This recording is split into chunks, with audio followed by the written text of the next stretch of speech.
we were able, with a breath of fresh life that began in the summer of 2015 when Missouri legislators passed a bonding package which was signed into legislation authorizing $300 million to fund repairs and renovations to public property around the state.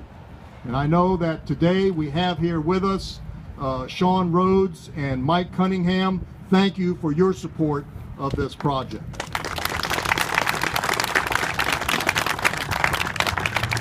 Included in that package was $1.5 million in funding to be used to renovate the West Plains former post office. And as you can see, we are going to renovate the heck out of it.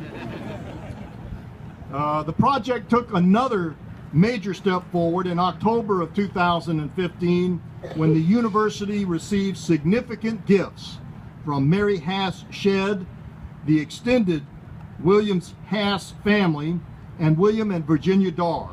In recognition of their gifts, this facility is going to be known as Hass-Darr Hall.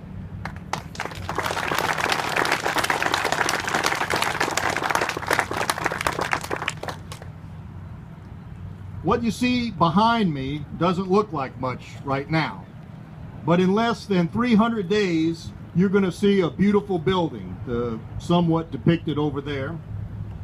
But even more beautiful than the building is going to be what is inside the building, what it will house. It'll house the Hass-Darr Honors Program. It will house tutoring services.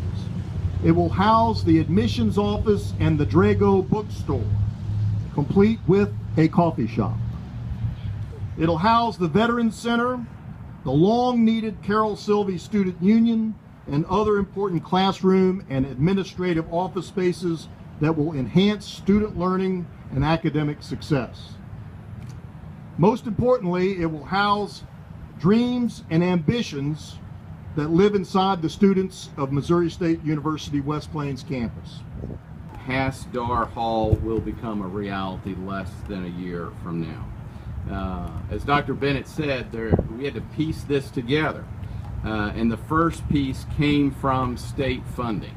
$200 million in bonds that were passed by the legislature 2 years ago. And indeed, he's right. There was a group of men in the Senate that made sure this happened. Senator Cunningham was one of those men. Senator Wasson was one of those men.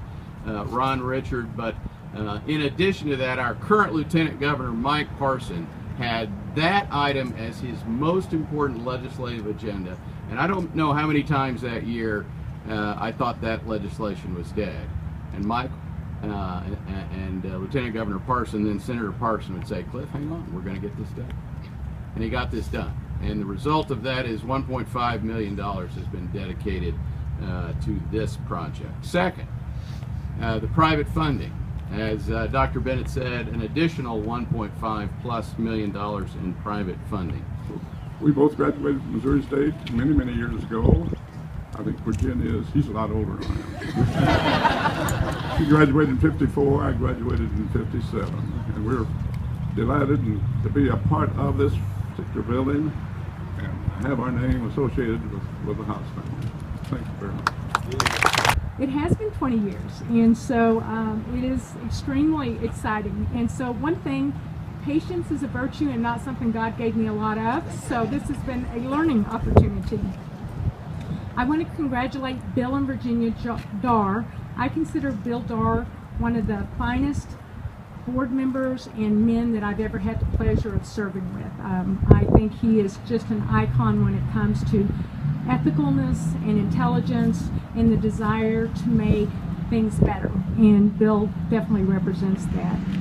The Darrs have been longtime supporters of the university, as both Cliff and Drew said before me, and so I won't belabor that, but my amount of respect for Bill and Virginia Darr is just very difficult to express. So I want to thank you and tell you how very proud I am to have our name associated with yours.